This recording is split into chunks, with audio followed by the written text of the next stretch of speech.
விதைகள் இயக்கம் இது மண்ணிற்கு மக்களுக்குமான விதைகளின் குரல். நரேந்திர மோடி அவர்களுடைய அமைச்சரவை ஒரே நாடு ஒரே தேர்தல் திட்டத்திற்கு ஆதரவு அளித்திருக்கிறது. அதை நாம செயல்படுத்த போகிறோம் சொல்லிட்டு அந்த அமைச்சரவை முடிவெடுத்திருக்கிறது.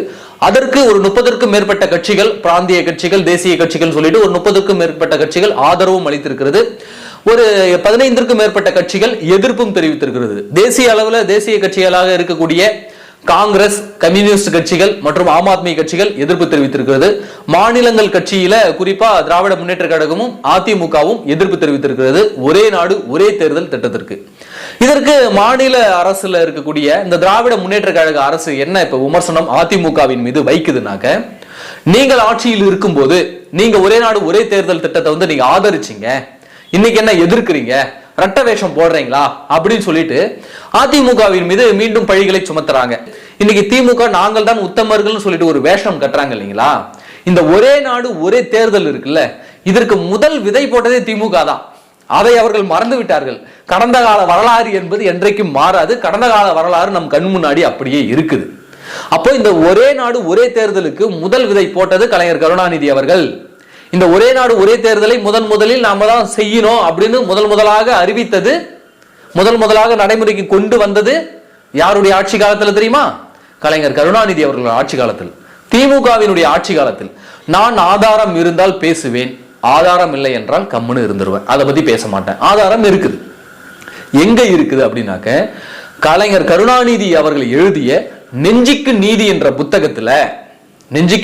புத்தகத்துல இரண்டாவது பாகம், நெஞ்சுக்கு நீதி என்ற புத்தகத்தின் இரண்டாவது பாகத்துல 36வது அத்தியாயத்துல கிட்டத்தட்ட 9 பக்கங்கள் இது தொடர்பான முழு தகவல்களை, விரிவான தகவல்களை கலைஞர் கருணாநிதி அவர்களே பதிவு செய்திருக்கிறார். என்ன நடந்துச்சு, எதற்காக ஒரே நாடு ஒரே தேர்தல் என்பதை திராவிட முன்னேற்ற கழகம் ஆதரிச்சது, எதற்காக ஒரே நாடு ஒரே தேர்தலை இந்த கலைஞர் கருணாநிதி அவர்கள் ஆதரித்தார் என்பதற்கான விளக்கத்தை அவரே மிக தெளிவாக ஒரு 9 பக்கங்கள்ல நெஞ்சுக்கு நீதி என்ற இரண்டாம் பாகத்துல குறிப்பிட்டிருக்கிறாரு. அதனுடைய ஸ்கிரீன்ஷாட் எல்லாம் நான் போடுறேன், அந்த புத்தகத்தினுடைய ஒரிஜினல் ஸ்கிரீன்ஷாட். சரிங்களா? அதெல்லாம் நீங்க ஒரு தடவை பாத்துங்க. ஒருவேளை உங்களுக்கு அந்த நெஞ்சுக்கு நீதி புத்தகத்தினுடைய நகல் கிடைச்சா தாராளமா நீங்களும் படிங்க, வேண்டாம்னு சொல்லல, இந்த வரலாறு தெரிஞ்சுங்க. ஆனா இன்னைக்கு அதிமுகவின் மீது அப்படியே வீண் பழி அப்படியே தூக்கி போட்டுறானுங்க. நீங்க தான் ஒரே நாடு ஒரே தேர்தலுக்கு ஆதரவு தெரிவிச்சவங்களாச்சே, என்னைக்கு என்னங்க எதிர்ப்பு தெரிவிக்கிறீங்கன்னு. கொள்கை முடிவுகள் மாறக்கூடியது, அது எல்லாருக்கும் தெரிந்ததுதான். கொள்கை முடிவுகள் கால சூழலுக்கு ஏற்ப, அரசியல் சூழலுக்கு ஏற்ப மாறக்கூடியது. ஆனால் எல்லாமே அதிமுக தான் செஞ்சது நீங்க பழிய தூக்கி போட்டீங்கன்னு வச்சுங்களேன், அதை ஒருபோதும் ஏற்றுக்கொள்ள முடியாது. அந்த ஒரே நாடு ஒரே தேர்தல் என்ற திட்டத்திற்கு முதல் விதை போட்டது கலைஞர் கருணாநிதி அவர்கள், திராவிட முன்னேற்ற கழக அரசு தான். இதற்கு பின்னாடி இருக்கக்கூடிய சம்பவத்தை நான் விரிவா சொல்றேன். சரிங்களா?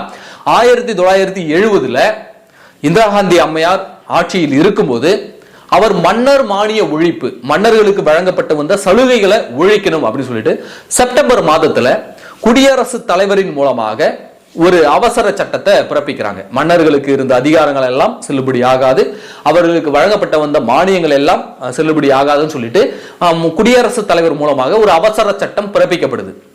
ஏன் அவசர சட்டம் குடியரசுத் தலைவர் மூலமாக பிறப்பிக்கப்படுதுன்னா, நாடாளுமன்றத்துல அந்த சட்டம் நிறைவேற்றப்பட்டு விட்டது.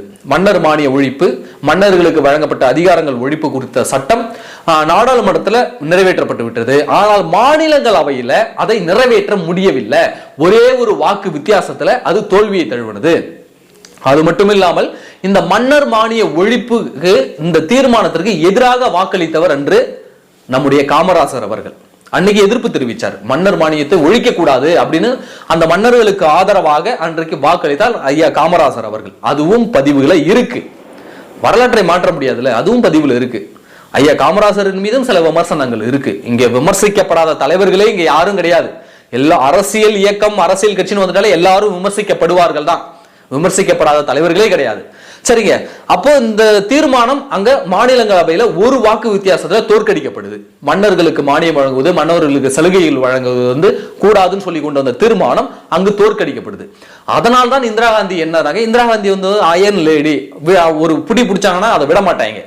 அந்த மாதிரி ஒரு அயன் லேடியாக இருந்தவர்கள் தான் இந்திரா காந்தி. அதனால இதெல்லாம் செல்லாது, இதை நான் ஏத்துக்க மாட்டேன், அந்த மனோபாவத்திலேயே இந்திரா காந்தி அவர்கள் இல்லை. அப்ப என்ன பண்றாங்கன்னா, குடியரசுத் தலைவரை வைத்து ஒரு அவசர சட்டத்தை பிறப்பிக்கிறாங்க. அப்படி பிறப்பிக்கப்பட்ட அவசர சட்டத்தை எதிர்த்து குவாலியர், அப்புறம் காசி, இது போன்ற ஒரு 9 சமஸ்தானங்கள் என்ன பண்ணுறாங்க, 9 மன்னர்கள் என்ன பண்றாங்கன்னாக்க உச்ச நீதிமன்றத்தில் வழக்கு தொடுக்கிறாங்க.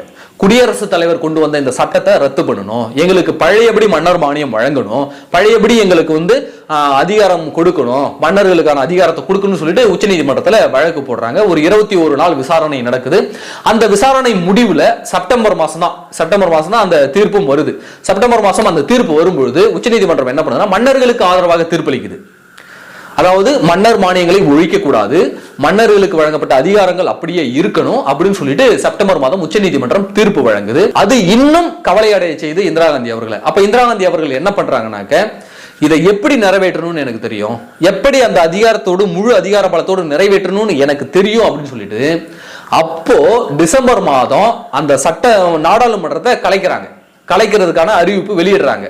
நாடாளுமன்றத்தை கலைச்சிட்டு மீண்டும் தேர்தல் நடத்தி ஒரு முழு ஆட்சி அதிகாரத்தோடு முழு வலிமையோடு மீண்டும் நாங்கள் தேர்தலை கைப்பற்றி நாங்கள் இந்த சட்டத்தை கொண்டு வரோம்னு சொல்லிட்டு டிசம்பர் மாதம் நாடாளுமன்றம் கலைக்கப்பட்டதாக அறிவித்து 1970 நான் சொல்றேன், நாடாளுமன்றம் கலைக்கப்பட்டதாக அறிவித்து மறு தேர்தலுக்கான அறிவிப்பும் அப்ப வெளியிடப்படுது. அப்போ திராவிட முன்னேற்ற கழகம் இந்த தமிழ்நாட்டில் ஆட்சியில இருக்கு. அப்போ கலைஞர் கருணாநிதி அவர்கள் என்ன பண்றாங்கன்னாக்க இன்னும் ஒரு ஆண்டு இருக்குது இங்க தமிழ்நாட்டில் திராவிட முன்னேற்ற கழக ஆட்சி காலம் முடிவடைவதற்கு இன்னும் ஒரு ஆண்டு காலம் இருக்கு. அப்படி அந்த ஒரு ஆண்டு காலம் இருக்கிறதுக்கு முன்னாடியே நாம ஏன் நாடாளுமன்ற தேர்தல் கூடிய இணைந்து இந்த தேர்தலை நடத்திடக்கூடாது? நாடாளுமன்ற தேர்தல் கூட இணைந்து நாம இந்த தேர்தல் நடத்தினாக்க செலவுகள் நமக்கு மிச்சமாகும், நிர்வாக பணிகள்லாம் மிச்சமாகும், நிர்வாக செலவுகள்லாம் மிச்சமாகும். அது மட்டும் இல்லாம நிர்வாகத்துல வேலைகள் எல்லாம் இதனால கொலாப்ஸ் ஆகுது, காலதாமதம் ஏற்படுது.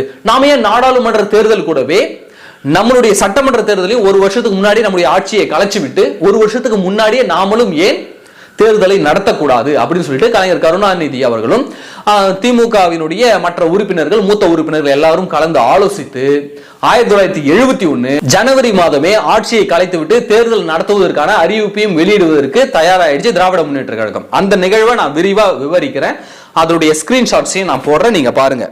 ஒண்ணு இல்ல, ஜனவரி 3ஆம் தேதி கூடிய செயற்குழுவும் பொதுக்குழுவும் தமிழக சட்டமன்றத்தை கலைத்துவிட்டு சட்டசபை தேர்தல்களோடு நாடாளுமன்ற தேர்தலுடன் ஒருங்கிணைத்து நடத்துவதை பற்றி முடிவெடுக்க கழக தலைவரான கருணாநிதி அவர்களுக்கும் பொதுச் செயலாளரான நாவலருக்கும் அதிகாரம் அளித்து ஒரு தீர்மானம் நிறைவேற்றப்படுது.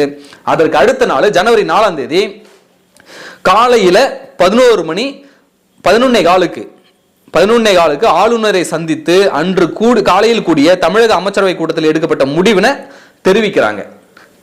அதாவது 3ஆம் தேதி ஜனவரி 3ஆம் தேதி 1971 ஜனவரி 3ஆம் தேதி இந்த திராவிட முன்னேற்ற கழகத்தினுடைய செயற்குழுவும் பொதுக்குழுவும் ஒன்னா கூடி கலைஞர் கருணாநிதி அவர்களுக்கும் பொதுச் செயலாளரான நாவலர் அவர்களுக்கும் இந்த தமிழக சட்டமன்றத்தை கலைத்துவிட்டு மீண்டும் தேர்தல் நடத்துவதற்கான அதிகாரத்தை வழங்குவதற்கான தீர்மானம் கட்சியில் நிறைவேற்றப்பட்டது. அதை ஜனவரி 4ஆம் தேதி காலையில 11 மணிக்கு ஆளுநரை சந்தித்து சொல்லிட்டாங்க, இந்த முடிவு நாங்க தமிழக அமைச்சரவை எடுத்திருக்கிறது, நாங்கள் சட்டமன்றத்தை ஒரு வருடம் முன்கூட்டியே நாங்கள் சட்டமன்றத்தை கலைக்க போறோம், கலைச்சிட்டு தேர்தலை நாடாளுமன்ற தேர்தல் கூட இணைத்து நாங்கள் நடத்த போறோம் அப்படின்னு ஆளுநர்கிட்ட போய் சொல்லிட்டாங்க. அப்போ கலைஞர் கருணாநிதி அவர்கள் ஆளுநரை சந்தித்து ஜனவரி 5ஆம் தேதியிலிருந்து சட்டமன்றத்தை கலைச்சிடுங்க அப்படின்னு போய் சொல்லிட்டாங்க, ஆளுநர்கிட்ட சொல்லிட்டாங்க. அதற்கு ஏற்றாறு போலவே இந்த முடிவை நாங்க மக்களை நம்பி நாங்க எடுக்கிறோம், மக்கள் எங்களுக்கு மீண்டும் வாக்களிப்பாங்கன்ற நம்பிக்கையோடு நாங்க எடுக்கிறோம், அது மட்டும் இல்லாம தேர்தல் செலவினங்களை நாங்க குறைப்பதற்காக எடுக்கிறோம் அப்படின்னு சொல்லிட்டு அமைச்சரவை கூட்டத்தினுடைய முடிவை கவர்னருக்கு தெரிவிக்கிறாரு. அதே மாதிரி கவர்னர் அவர்கள் 1971 ஜனவரி 5ஆம் தேதி முதல் சட்டமன்றத்தை கலைக்க கவர்னரும் உத்தரவிட்டு விட்டார். அப்போ இந்த ஒரே நாடு ஒரே தேர்தலை முதல்ல விதை போட்டது கலைஞர் கருணாநிதி அவர்கள். நாடாளுமன்றத்தோட தேர்தல் சேர்த்து சட்டமன்ற தேர்தலையும் நடத்திடலாம். அதோட மட்டும் இல்லைங்க, நீங்க சொல்லலாம் என்னங்க நாடாளுமன்ற தேர்தல் சொன்னாரு, அது கூட சட்டமன்ற தேர்தல் மட்டும்தான் நடத்த சொன்னாரு, மற்ற தேர்தலுக்கெல்லாமா சொன்னாரு, நகராட்சி பஞ்சாயத்து இதுக்கெல்லாமா சொன்னாரு அப்படின்னு நீங்க கேள்வி கேட்கலாம்.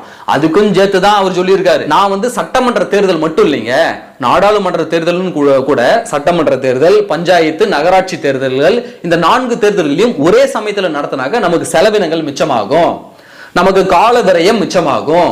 அது மட்டும் இல்லாமல் ஒவ்வொரு தேர்தலுக்கும் மக்கள் மாத்தி வாக்களிச்சுக்கிட்டே இருந்தாக்க தேர்தல் என்பது ஒரு திருவிழா மாதிரி மாறிடும். அதனால எல்லா தேர்தலும் ஒரே தேர்தலும் நடத்திடலாமே அப்படின்னு சொல்லிட்டு கலைஞர் கருணாநிதி அவர்கள் உறுதிபட தெரிவித்ததோடு மட்டுமல்லாமல் நாடாளுமன்ற தேர்தலோடு சட்டமன்ற தேர்தலையும் நடத்தி ஒரே நாடு ஒரே தேர்தலுக்கு ஒரு முன்னுதாரணமா நாம இருக்கணும்னு சொல்லிட்டு அதை செயல்முறைப்படுத்தியவர் கலைஞர் கருணாநிதி அவர்கள். ஓராண்டு ஆட்சி காலம் இருப்பதற்கு முன்னாடி ஆட்சியை கலைத்தவர் கலைஞர் கருணாநிதி அவர்கள்.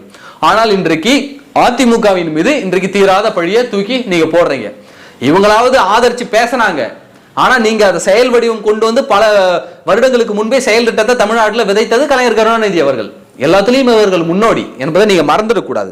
அதற்கு இவர் ஊமை எல்லாம் சொல்றாரு. கலைஞர் கருணாநிதி அவர்கள் இந்த ஒரே நாடு ஒரே தேர்தலுக்கு ஆதரித்ததோடு மட்டுமல்லாமல் அதை செயல்படுத்தியது மட்டுமல்லாமல் அதற்கு ஊமைகள்லாம் சொன்னார். அந்த ஊமைகளை ஒரு 2 மட்டும் சொல்றேன். அவர் அந்த புத்தகத்திலே இருக்கு. கார்த்திகை மாசத்துல அகல் விளக்குகளை ஏத்துவாங்க தாய்மார்கள். தீப்பெட்டியிலிருந்து ஒரு குச்சியை எடுத்து உரசி ஒரு விளக்க கொளுத்திட்டு இன்னொரு குச்சை கீழே போட்டுற மாட்டாங்க. அந்த குச்சால எத்தனை விளக்கை ஏத்த முடியுமோ அத்தனை விளக்கை ஏத்துவாங்க. அதே மாதிரிதான் ஒரு தேர்தல் நடத்திட்டு அதுக்கடுத்து இன்னொரு தேர்தல் நடத்திட்டு அதுக்கடுத்து இன்னொரு தேர்தல் நடத்துறது அழகல்ல. ஒரு தேர்தல் நடத்தும் போதே எல்லா தேர்தலையும் நடத்திட்டாக்க நமக்கு எவ்வளவு மிச்சம் அப்படின்னு இந்த உவமையை குறிப்பிட்டு அவர் சொல்றாரு.